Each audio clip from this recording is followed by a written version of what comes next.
Labdien!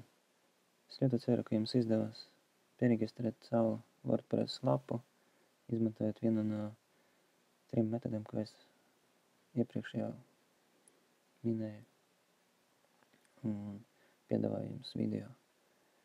Principā jums jāparādās šādai lapai, kur jūs varat redzēt 2 laukus username un parole, kura jums jāievada šobrīd savu administratoru loginu un paroli. Es pielāgošu savu lapu, lai parādītu, kā tas izskatās. Jums principā būs kaut kas līdzīgs, un ielāgojoties, pirmoreiz jūs principā redzēsiet kaut ko līdzīgu šim, tādu kā welcome screen. Pa kreisi jūs varat redzēt vairākas sadaļas. Vairākas no šīm sadaļām nebūs jums pieejamas, un tas parādās tikai uzsvedot speciālus pluginus, kurus es pēc tam parādīšu, kā tas notiek un kā tas parādās viss.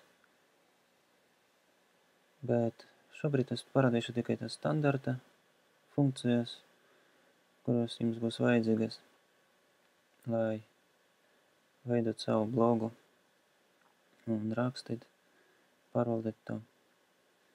Tātad galvenā sadaļā mums ir posts, jeb raksti, kur mēs varam redzēt tekušus, nopublicētus rakstus.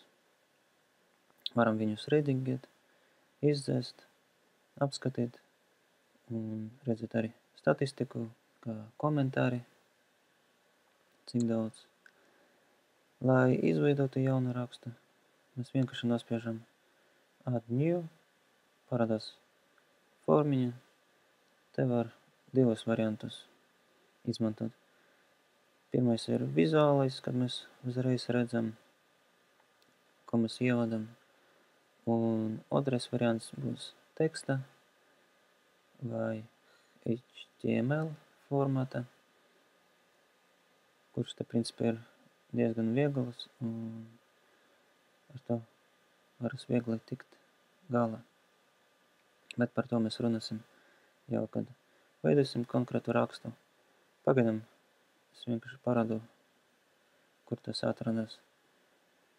Vēl viena svarīga sadaļa ir kategorijas, kur jūs varat izveidot savas kategorijas un grupēt viņus, ja vajag. Atsevišķas kategorijas, un līdz ar to veidot savu struktūru lapai, savam blogam, un padarīt to daudz interesantāku. Nākošā sadaļa ir tagi, un šeit arī jūs varat izveidot jaunus tagus, izdzēst, rediģēt tagus. Un vēl es arī parādīšu, kam tie ir domāti un kā viņi izveidojas, neizmantojot šo sadaļu. Sadaļa medija ir jūsu bildes, kuras jūs izmantojat savos rakstos. Un principā te viņi parādās automātiski, kad veido rakstu. Un tāpēc šī sadaļa varbūt nav tik svarīga, bet vienkārši varat arī apskatīt tās funkcijas, kuras jūs varat veikt ar bildēm un video, piemēram, dzēst vai rediģēt, samainīt to bildi, samainīt aprakstu kaut kādu, un līdz ar to šeit jūs varat to visu viegli pārvaldīt. Šīs 2 sadaļas standarta nebūs, kad jūs tikko ielogosieties, izveidojot jaunu lapu. Links, principā pagaidām palaidīsim garām, viņi nav tik svarīgi šajā kursā. Vēl viena interesanta sadaļa, kura var noderēt, ir pages, kur var izveidot savu lapu, kura nebūs saistīta ar blogošanu un būs, piemēram, lapa par jums, kurai būs viena versija un nebūs gara tā sarakste un garākas versijas ar to lapu. Līdz ar to jūs varat izveidot vairākas tādas lapas un ievietot to savā lapā. Kā piemēram arī varbūt kontaktu lapu vai vēl kaut kādu līdzīgu lapu. Līdz ar to tas ir pilnīgi atšķirīgs no parastiem rakstiem, kurus jūs ievietojat. Tie redzami viena sadaļa tikai. Šeit pages ir vairākas lapas un tie ir pieejami atsevišķas adreses. Līdz ar to tas ir ļoti tāds labs paņēmiens, kā veidot papildus lapas. Nākošā sadaļa ir komentāri. Te arī viss principā tas pats, kā rakstos. Jūs varat rediģēt te komentārus, izdzēst un atbildēt uzreiz kaut ko. Līdz ar to te arī mēs ilgi neapstasimies. Te principā viss tas pats, kā rakstos. Nākošā interesanta sadaļa ir appearance vai izkārtojums, kur jūs varat izveidot savu jaunu kaut kādu izkārtojumu savai lapai, jaunu izskatu. Un, lai to izdarītu, tad jānospiež pogu install theme. Šeit jūs varat ierakstīt kaut kādu atslēgu vārtu un sameklēt, kā piemēram, biznes. Un tad viņš atradīs vairākas lapas ar atsevišķiem dizainiem, kurus varat apskatīt un instalēt kā savu lapu. Lai to instalētu, jums vienkārši jānospiež install now un tā jau samainis tekošu dizainu, vai jūs vienkārši varat uztaisīt preview un tad jūs redzēsiet, kā tas principā izskatās dzīvī, kā tas darbojas. Līdz ar to jūs varat pārbaudīt to ar katru lapu un redzēt, kā tas izskatās. Un, ja patīk, tad uzreiz nospied pogu install. Tātad, principā, te var arī meklēt pēc vairākiem parametriem, kā krāsas, kolonu skaits, kaut kādiem fiksētiem izmēriem, speciālam kaut kādam sadaļam, tādam papildinājumiem, un ir arī pieejami daži speciāli kaut kādi speciālas tēmas, kā svētki vai fotogrāfija, un arī jūs varat nospiest pogu meklēt, un ja kaut kas tiks atrasts, tad jūs te arī viņu redzēsiet. Bez meklēšanas var pievienot jaunu tēmu, ja izkārtojumu nospiežot pogu upload, un ja jūs atradat kaut kādu tēmu interneta, zip formātā, tad jūs to varat te viegli pievienot un instalēt. Un jums tās izkārtojums parādīsies jūsu lapā. Tātad, kā redzēt, te var pievienot jaunu izkārtojumu gan meklējot pēc atslēgas vārdos, gan izvēlēties vairākus parametrus, gan arī izmantojot pogu upload, kur jūs varat pievienot savu kaut kādu no interneta nokačotu izkārtojumu. Šeit arī pieejamas kaut kādas pēc reitinga jau tēmas, un jūs tos arī varat izmantot savam vajadzībam. Tā kā principā jums te jāatrod savs kaut kāds izkārtojums, kurš jums patīk visvairāk, vai arī jāatrod internetā un vienkārši jāinstalē viņu te. Nākošais solis, kad jūs to instalējat, jūs to varat kustomizēt, nospiežot pogu Customize. Tad parādīsies logs, kur jūs varat pievienot dažādas parametrus, bildes, mainīt dažas krāsas. Un principā tas viss ļoti vienkārši un uzreiz redzams. Nākošajā interesanta sadaļa izkārtojuma ir widgeti, kuros jūs varat izvietot savu lapu. Šie widgeti jau ir darbojošie, un ja jūs viņus ievietojat, tad viņi uzreiz strādā, un jums neko nevajag tur papildus darīt.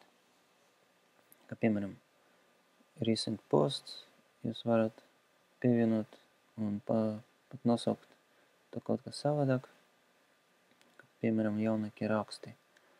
Saglabāt, un tas parādīsies jūsu lapā.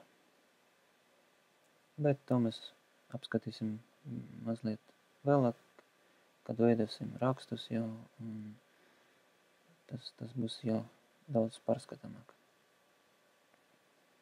Un te arī varat vienkārši paskatīties, kuras sadaļas jūs to gribat ievietot. Varat paspēlēties ar tekošu lapu, kā tas izskatās. Papildus pie izkārtojuma jūs varat arī izveidot savu izvēlni. Šeit principā izvēlnes vajadzīgas, ja jūs veidojat papildus lapas, sadaļā pages, tad jūs redzēsiet viņus sarakstā un varēsiet pievienot savu izvēlni. Lai izveidot jaunu izvēlni, jums vienkārši jānospiež create menu, to jānosauc kaut kā, un tas parādīsies jau lapā. Principā te mēs ilgi neapstāsimies, un ja vajadzēs, tad jau skatīsimies tuvāk to. Sadaļā header, kur mēs varam lapas nosaukumu apskatīt, pievienot bildi un izmantot kaut kādu krāsu. Un principā tas arī viss, ko mēs te varam kustomizēt. Nākošais ir background, kas būs redzams visa lapa. Un te mēs varam vienkārši izmantot kaut kādu bildi vai izmantot kaut kādu krāsu, kuru mums liekas, ka varētu derēt.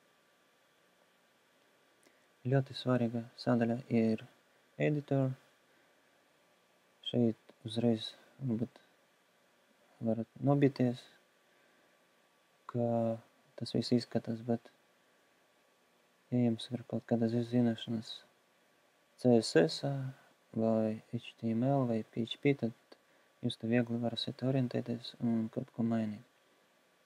Principā šī sadaļa ir domāta lapas mainīšanai, un par to mēs vēl runāsim tālāk nākošajos video, kur es apskatīšu katru no šīs sadaļas un parādīšu, kā to var mainīt, kā tas ietekmē pašā lapā.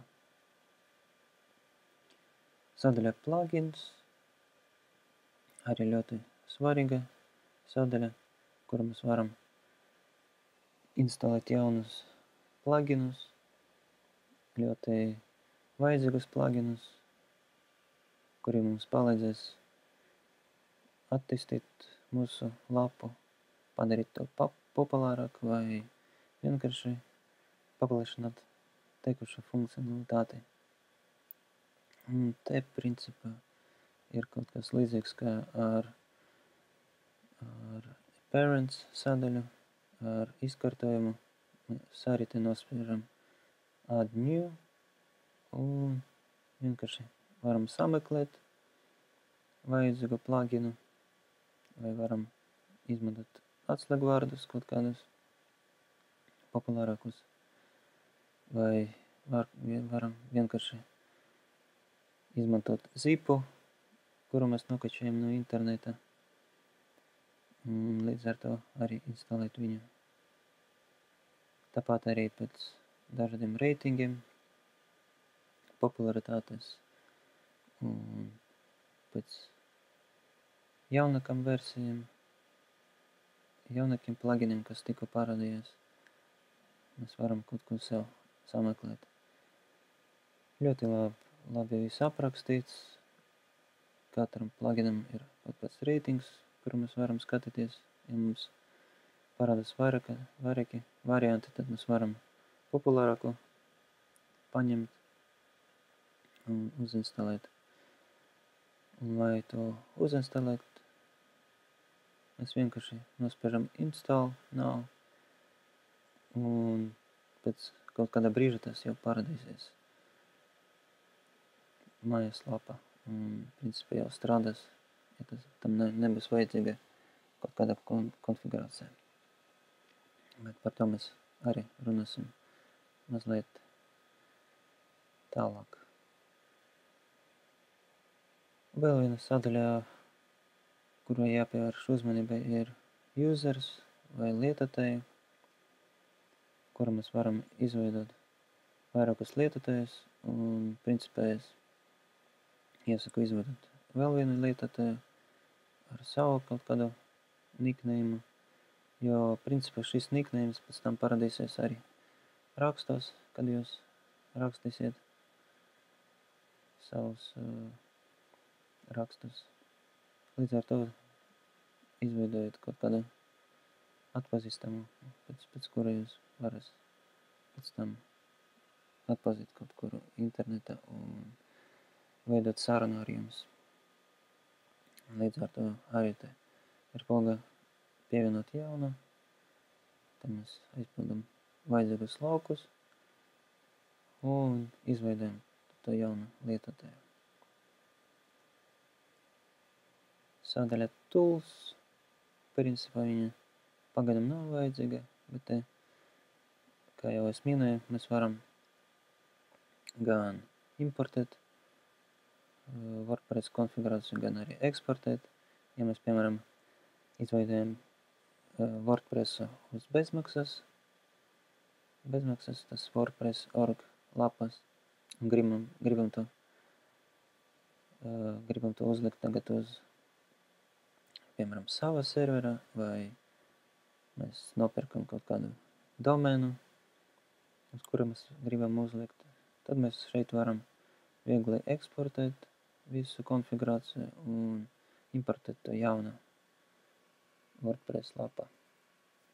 Līdz ar to saglabāsies visi jūsu dati. Vēl viena sadaļa ir settings, kur mēs konfigurējam vairākus parametrus. Un te principā svarīgākais ir apskatīt, lai viss būtu tā, kā jums vajadzīgs. Un jūs varat izveidot vairākus parametrus, pamainīt un paskatīties, kā tas mainās jūsu lapā. Principā te arī parādās pēc tam jaunas sadaļas, ja jūs instalējat kaut kādu jaunu pluginu. Un arī te būs visa šī plugina konfigurācija. Tā kā principā, ja jūs kaut ko jaunu instalējat, tad varat to atrast šeit, šajā sadaļā un nokonfigurēt to, kā jums tas būs vajadzīgs.